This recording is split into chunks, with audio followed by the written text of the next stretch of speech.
Androany izany isika hiresaka momba ny tsy fandriam-pahalemana ao Madagasikara. Tonga soa eto amin'ny fandaharana Jeanne Forest Santé aty Canada indray ianao.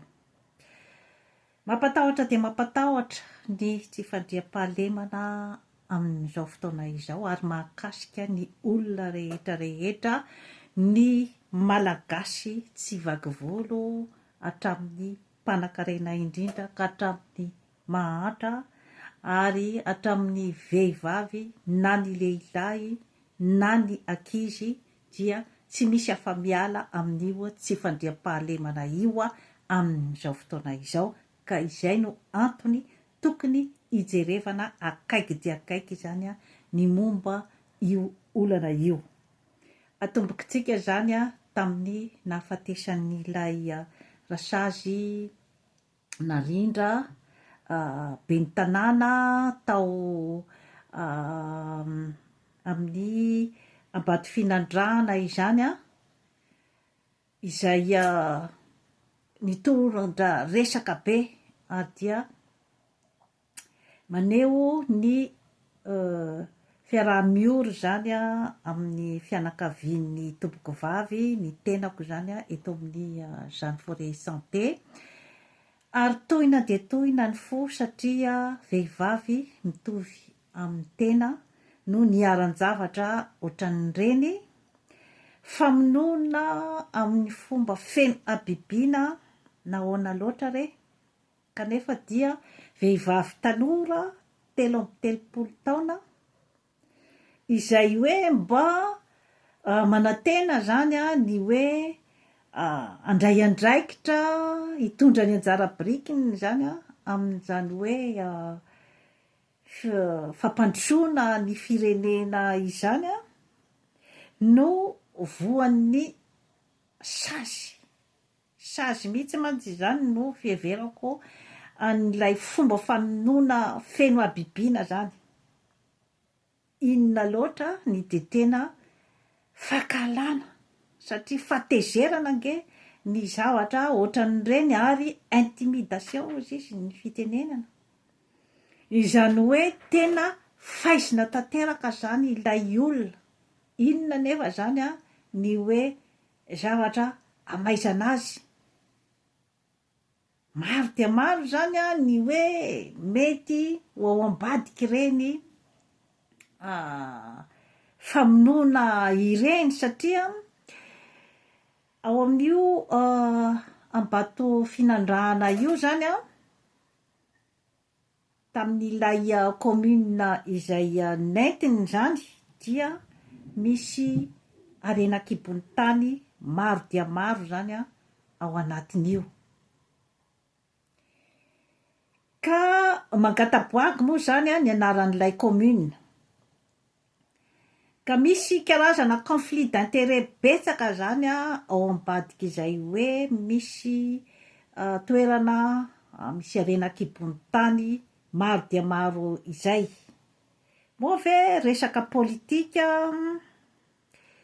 izay hoe misy olona izany manana intérêt nipetraka amin'ny plasy ny tompoko vavy. Moa ve disadisa ara-piarahamonina, règlement de compte amin'ny endriny maro samihafa. Moa ve ny hoe amin'ny maha-vehivavy azy, hoe resaka fanambaniana amin'ny samy vehivavy. Mety ho ao anatiny daholy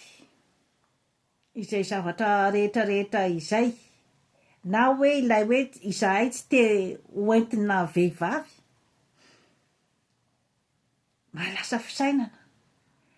Nefa ve izay disadisa rehetra rehetra izay dia tokony hiafara amin'ny hoe famonoana amin'ny fomba feno abibiana ohatran'ireny. Mampametra-panontaniana. Inona izany ny tena intérêt-n'ilay mpamono. Ary rehefa adiadiana dia tsy olon'olom-pohana, tsy maintsy olona manam-bola no ambadik'ilay famonoana. Satria mitondra fitaovam-piadiana mahery vaika izany ireo mpamono, ary nisy teo amin'ny 5 lahy. Izany hoe olona ny karamaina zany ireo 5 lahy ireo, ka vola be tsy maintsy nanakaramana an'izany hoe karazana mission tena ataontsika hoe mission impossible mihitsy nge, ohatran'ireny amin'ny espionnage amin'ny film reny mihitsy nge raha ny zavatra anyseho. De tena mampametram-panontaniana hoe tena efa niafara ohatran'izay ve le fiarahamonitsika malagasy? Ary mission tena bien organisée, bien ciblée, satria hoe maninona no amin'ny fotoana nandalovan'ilay olona teo amin'ilay toerana, nefa raha ny hoe ny fahenoko ny hoe toerana misy zany any tompoko vavy zany dia toerana somary any ambanivohitra. De maninona ny hoe tonga teo amin'ilay toerana izay hoe nitofirana azy ireo mpitifitra zany, raha tsy efa nisy ny information mikasika ny trajet rehetra izay ataony, ny itinéraire-n'ny ray manontolo zany dia efa teo am-pelatanan'ilay mpitifitra. Tena mahavariana, ary ilay précision hoe tomobile izay mandeha no tofirina ny olona izay hoe tianao siblena zany ao anatin'ilay automobile. Efa lasa lavitra zany Madagasikara amina resaka crime organisé. Sarotra de sarotra nefa ny tena ahafantarana ny adi-donin-kotrika an'io zavatra io, fa ny olona nirahana aloha no tratra hatramin'izao sy ny hoe suspect, fa ny tena adi-donin-kotrika zany dia ny olona izay manana intérêt amin'ny famonoana an'ny rasazy narindra. Io zany no mystère goavana, hoe inona no antony zany hieliminer azy zany. Tsy mba vitany hoe resaka anona tsotra hoe sabotage amin'ny endriny maro samihafa, na ny fanesorana azy teo, na ny anona zany, fa nahoana zany no hoe tena ny ainy mihitsy zany no mila miala, à qui profite le crime. Zay zany ny fanontaniana mipetraka, saribaliana io fanontaniana io. Satria arak'izay efa niteneniko teo zay, misy ny arenan-kibon'ny tany izay hoe raha ny fahenoana azy zany dia somary kaboraraka ny fitrandrahana ny arenan-kibon'ny tany ao amin'io tanàna io. Izy zany ny eritreritra ny hoe mba andrindra an'izay resaka kaboraraka izay. Mahakivy de mahakivy, na ny tanora izay hoe tianao politika zany dia kivy amin'izany zavatra rehetrarehetra izany. Ny vehivavy izay hoe te hirotsaka eo amin'ny fanaovana politika dia mametram-panontaniana ny amin'ny hoe inona no mety azo anay rehefa mirotsaka manao politika. Règlement de compte amin'inona zany no tena hoe leitmotiv an'ny mpaniraka. Zany daholo zany fanontaniana mipetraka ao ambadiky ny nahafatesan'ny rasazy narindra. Mahalasa fisainana ho iaho, satria mandroso zany isika malagasy amina resaka ohatran'izay, amina resaka fifamonoana, amina resaka hoe espionnage goavana be mantsy zany ny ambadiky izany zavatra rehetrarehetra izany, conflit d'intérêt goavana be mihitsy izany. Mampametram-panontaniana hoe inona koa zany ny ambadiky n'io plasina maire io, izay toa maromaro ny tantara momba ny mera zany tato ato zay hoe misy ny mera zany a izay hoe hoavy nolazaina teo hoe tena vonoina mihitsy zany a akariary misy ny mera izay gadraina misy ny hoe efa voafidy a de nefa zany a tsy mahasaky mirotsaka tsy mahasaky mipetraka eo amin'ny plasy fa olona hafa no petraka eo misy ny mera izay asiana menasy omena menasy inona marina zany a ny tena ambadikin'io a plasy ny mera io misy ve ny avantage manokana izay tena hoe tsiriritin'ny be sy ny maro ve eo ambadika io zany zavatra rehetrarehetra izany zany a dia mampametra-panontaniana daholo satria ao anatin'ny tsy fandriam-pahalemana mampiorooro ny tany aman-danitra izany zavatra rehetrarehetra izany ary sakana goavana eo amin'ny fampandrosoana any Madagasikara satria na ireo torista izany a maheno n'izany zavatra rehetrarehetra izany a manginy fotsiny a ny famonoana an'ireo koreana mianaka izay nanao asa soa tao Madagasikara dia novonoina kitsirano efa nitakiana vola izy a efa nanome mba tianavitra ny aina izy zany kanefa de mbola novonoina ihany koa zany a tsy misy indrafo inona daholo ny ambadika izany zavatra rehetrarehetra izany misy ny mpianaka izay nifamono ny ray mpianakaviana izay nivonono ny zanany lahy noho ny resaka lonolony efa nipetraka teo amin'izy mianaka malasa fisainana hoe ny afara tamin'izay ve ny fiarahamonitsika malagasy maro dia maro ny fandaharana momba ny tsy fandriam-pahalemana izay efa natolotro teto amin'ny Jean Forest Santé inona daholo no mety ao ambadiky ny tsy fandriam-pahalemana izay tokony hojerevan'ny mpitondra fahazakana sy ny olom-pirenena rehetra mihitsy ny momba an'io tsy fandriam-pahalemana io satria misy ny tsy fandriam-pahalemana ao anaty ary misy ny tsy fandriam-pahalemana ivelany ny tsy fandriam-pahalemana ao anaty dia rehefa mitebiteby ny olona iray rehefa feno alahelo rehefa feno tsy fitiavana feno ny ataontsika hoe resaka lolo-po eo amin'ny olona manodidina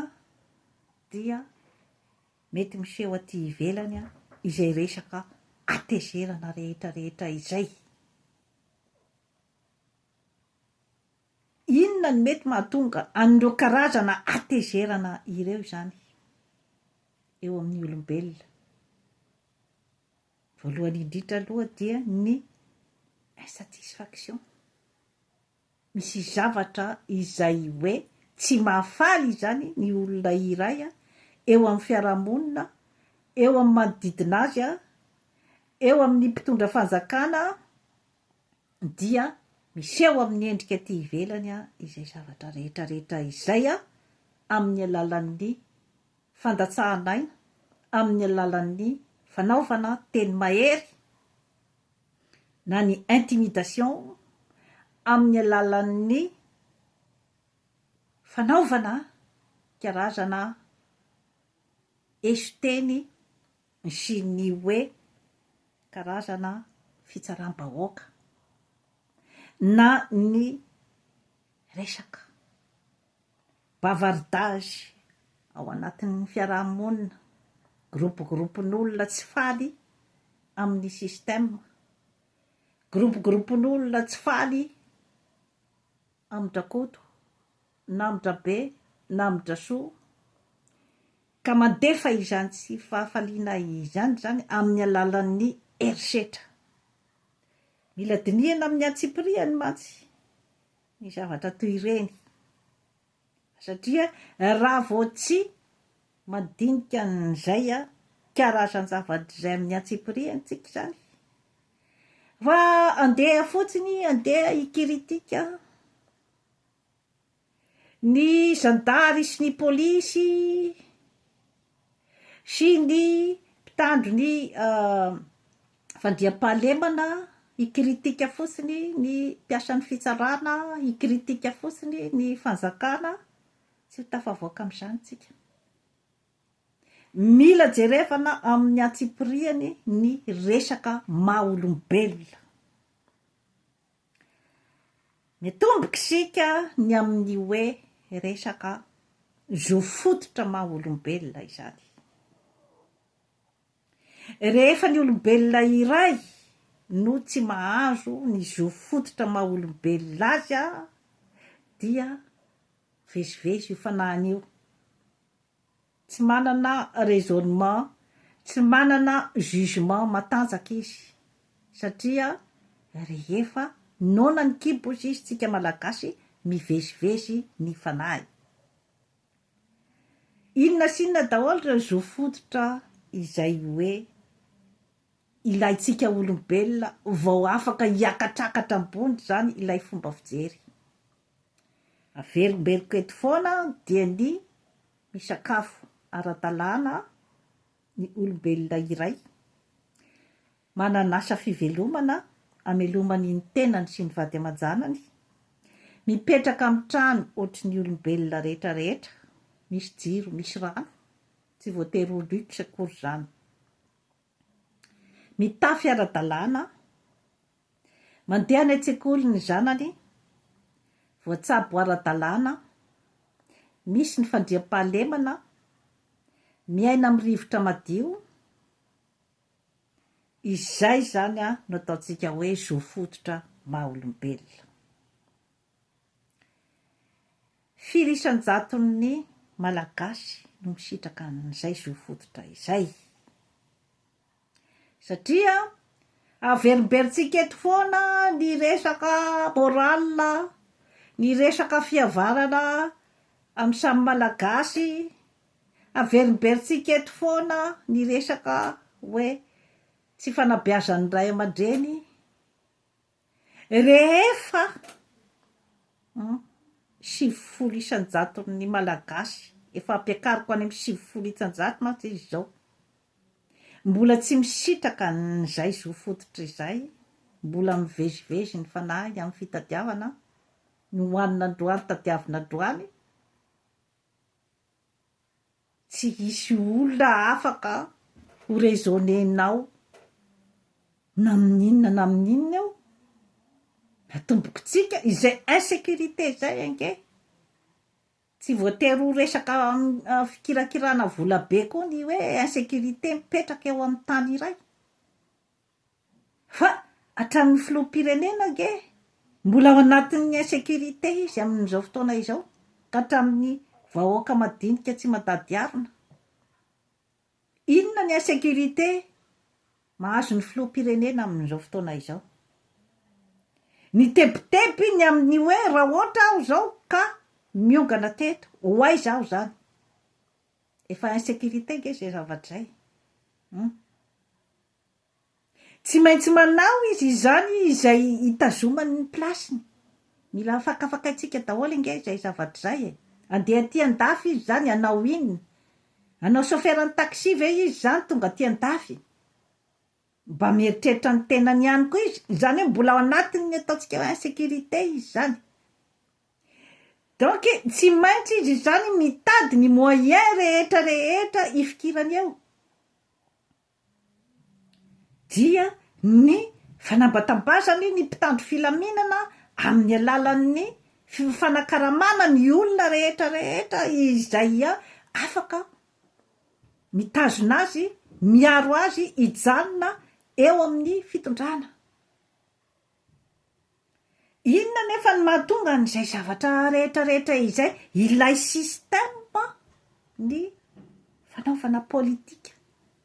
ao Madagasikara no tsy mbola mipetraka zany a araky ny tokony ho izy hatramin'izay fa maika fotsiny zany a ny olona andray plasy ny mpanjanaka izay mametraka ny olona eo amin'ny plasy ny tombotsony no hitany de apetrany eo zany zay olona rehetrarehetra afaka hanatotosa ny zavatra izay tadiaviny ao amin'ny lay firenena tantaniny mila jerefantsika daholo zany zavatra rehetrarehetra izany ny mpanao politika nge omenao tsiny ve ny mpanao politika ny intellectuel raha ohatra ka mba te haka plasina ministra izy mba te haka plasina olona manamboninahitra ao amin'ny gouvernemanta satria ao ange zany no sisa mba azahoana vola be amin'izao fotoana izao zany mba ahafahana miaina tsara zany ohatry ny olombelona satria raha atao amin'ny secteuran'ny business efa misy zany ny mpifehy azy efa sarotra ho an'ny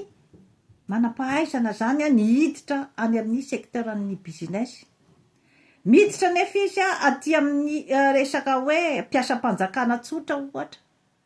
le karama tsy ampy omenao tsiny ve izy raha ohatra ka hoe alay-panahy anao risoriso mba hoentiny iainany amin'ny metimety kokoa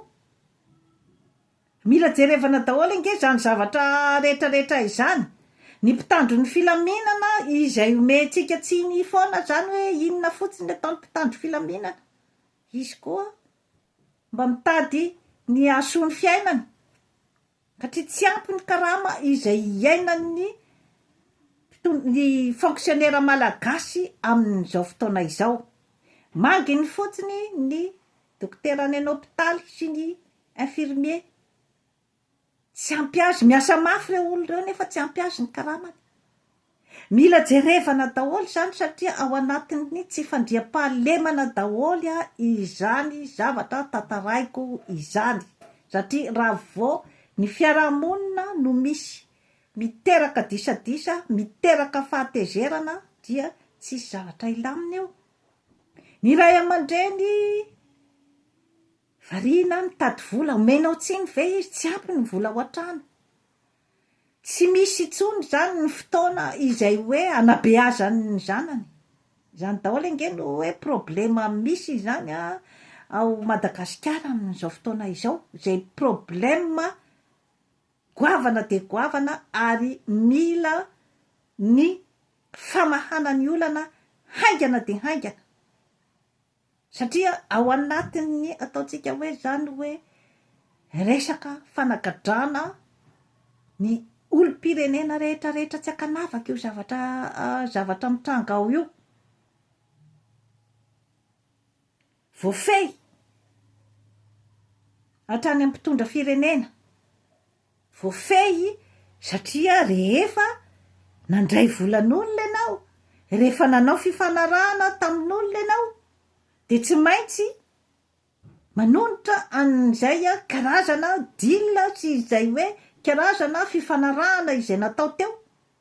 raha nisy ny vola izay ny fanarahana de tsy maintsy averina izay zany no mahatonga ny tsy fandriam-pahalemana tezitra daholo zany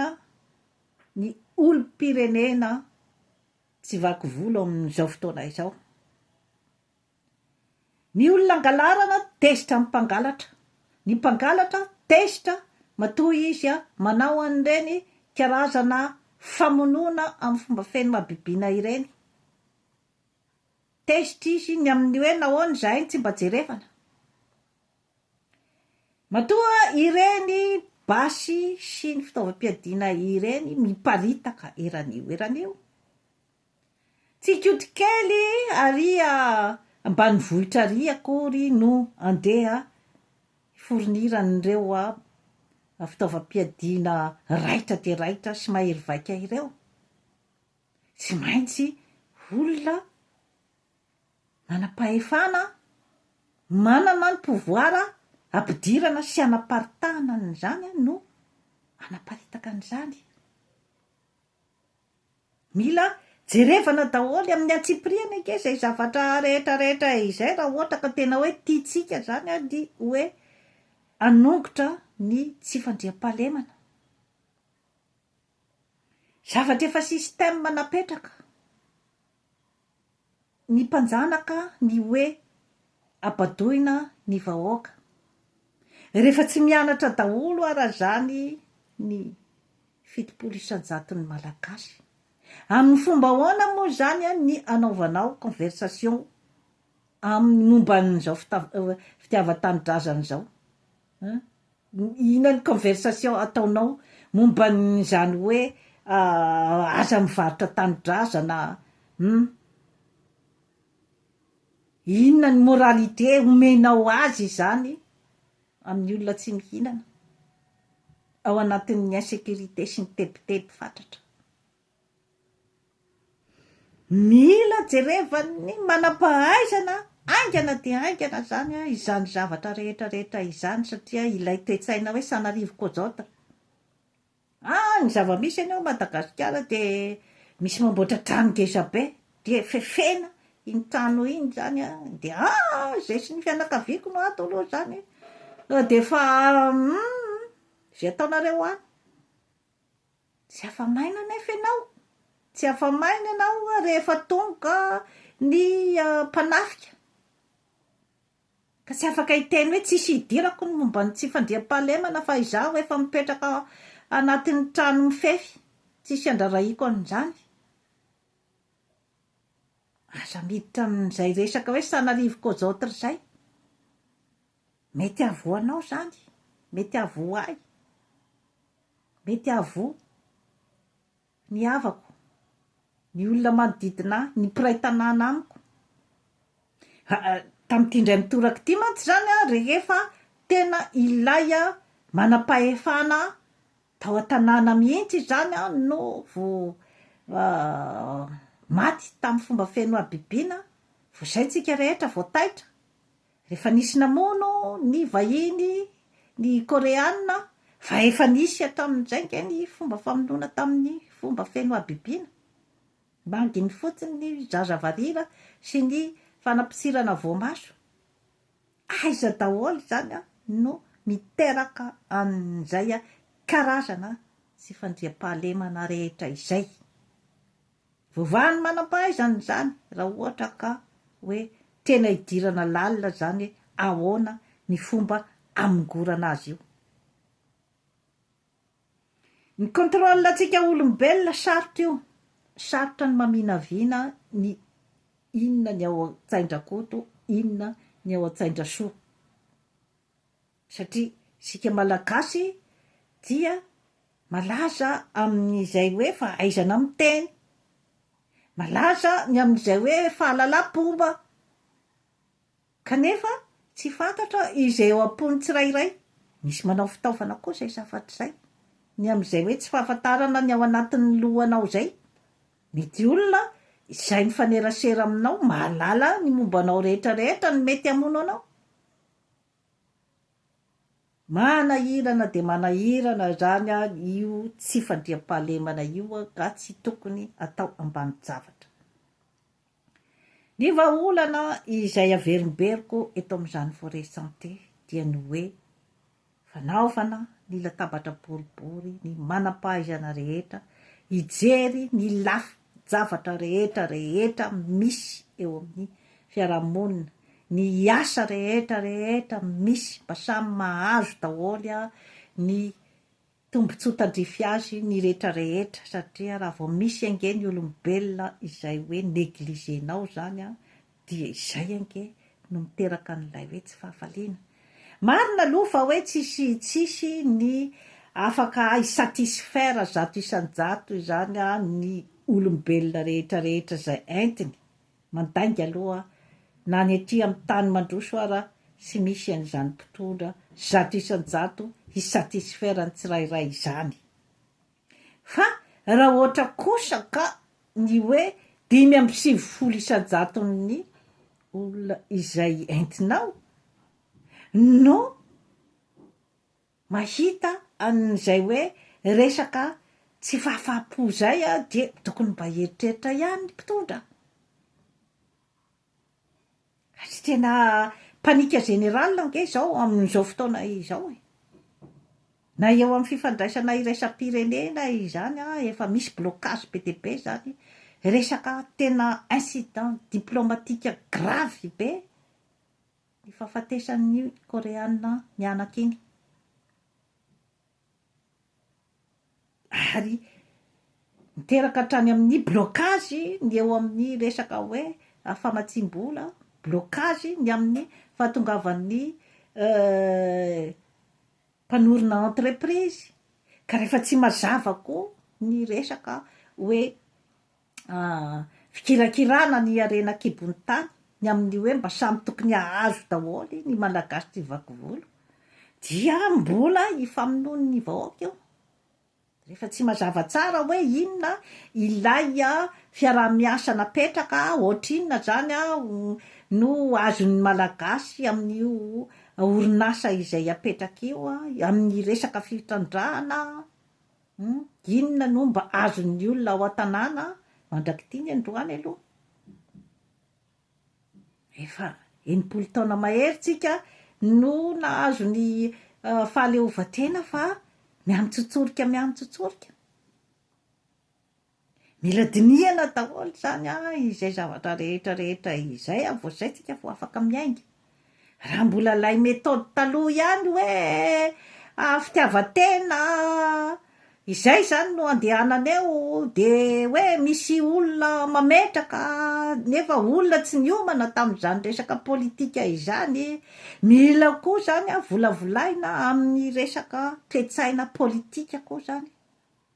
ny tanora amin'izao fotoana izao dia tokony misy mipetraka amin'ny talentany daholy a ny olona rehetrarehetra vosay vo mandeha io mipetraka amin'ny talentany ny dokotera mipetraka amin'ny talentany ny polisy sy ny zandary mipetraka amin'ny talentany ny mpampianatra mipetraka amin'ny talentany ny mpitondra fanjakana ny filoham-pirenena hoe inona moa ny talenta andrasana amin'ny mpanao politika sy ny mpitondra fanjakana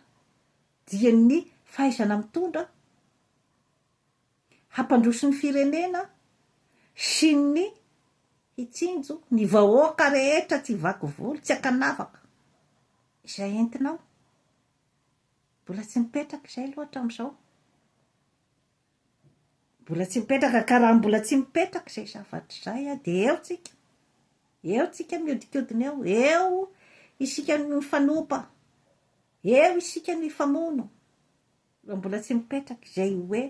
fahaizana mitantana ny vahoaka izay tsy vitan'olo tokana ny fitondrana ny firenena tsy vitan'olo tokana ny famahanany zany olana goavana de goavana zany satria mbola eo ambany vahoan'ny mpanjanaka ane isika ary izy no mandrisika n'izao karazan-javatra rehetrarehetra izao mba hahafahany misikotra foana ny arenantsika malagasy tadidio izay zavatra zay rehefa mbola tsy iray lohatsika zany hoe ahoana marina no ataotsika zany io ange misy foana ny mpanohitra sy ny mpitondra fanjakana eran-tany na ty amin'ny tany mandroso misy izany fa rehefa misy ny atao hoe urgence nationale olana goavana mipetraka eo amin'ny firenena de mitambatra ry zareo a mikaondoha hoe ahoana ny ataotsika hialantsika amin'izao a krisy mamaivay zao zay akory tsy mandrara ny fisin'ny mpanohitra fa mila izany hoe miara-misalahy ny malagasy amin'ny manoloana an'ilay hoe atsana ankitsokitsoka izany izay mipetraka amin'ny tanitsika amin'izao fotoana izao ka hoe iarahana mikaondo hoe ho aiza marina ho alehantsika ny fantatro aloha de ny hoe rehefa tsy ny malagasy tsy vaky volo no mahazo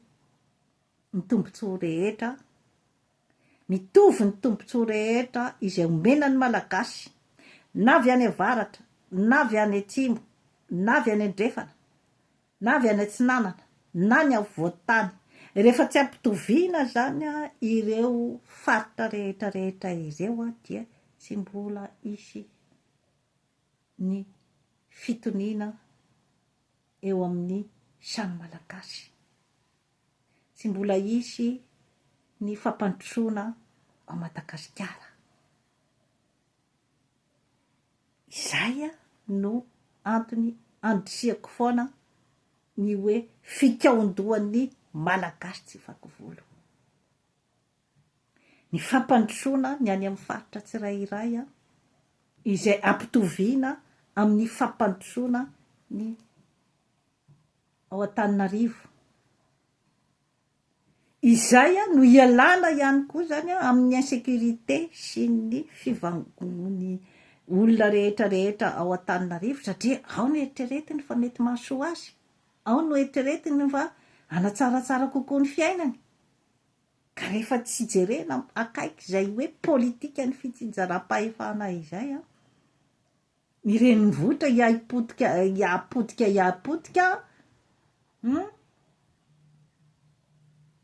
ny any amin'ny faritra mihamahatra tsy hisy mandrakizay ny fandriam-pahalemana sy ny fampandrosoana raha ohatra ka tsy mijery akaiky an'izay fitsinjaram-pahefana izay isika malagasy, izay isika vao afaka miatrika ny firenena matanjaka izay efa ao anatin'ny krisy tanteraka akory zareo ka mitady tany malemy andrenam-pangady. Dia aiza moa mety hisy an'izay fa ao Afrika sy Madagasikara? Mieritrereta isika malagasy tsy misy afa-tsy ny fitiavan-tanindrazana ihany no ahafahantsika miala tao anatin'izao krisy magitsokitsoka izao. Dia mametraka ny veloma mandram-piaona indray a